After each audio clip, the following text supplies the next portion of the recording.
ভারত এবং বাংলাদেশের সম্পর্ক এখন আর শুধু কূটনৈতিক আলোচনার টেবিলে সীমাবদ্ধ নেই।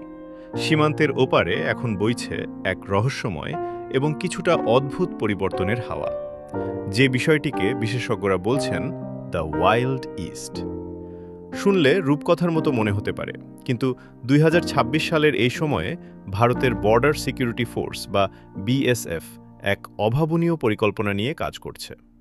আপনারা কি জানেন, সুন্দরবন বা উত্তরবঙ্গের এমন কিছু জলাভূমি আছে যেখানে কাঁটাতারের বেড়া দেওয়া অসম্ভব? সেই গ্যাপ বা ফাঁকা জায়গাগুলো ভরাট করতে ভারত সরকার এখন প্রকৃতিকেই অস্ত্র হিসেবে ব্যবহার করার কথা ভাবছে। খবর পাওয়া যাচ্ছে যে বিএসএফ এই দুর্গম এলাকাগুলোতে বিষধর সাপ এবং কুমির মোতায়েন করার পরিকল্পনা করছে, যাতে অনুপ্রবেশ কমানো যায়। এটি একদিকে যেমন রোমাঞ্চকর, ঠিক তেমনি দুই দেশের নিরাপত্তা কৌশলে এক নতুন বিতর্ক তৈরি করেছে।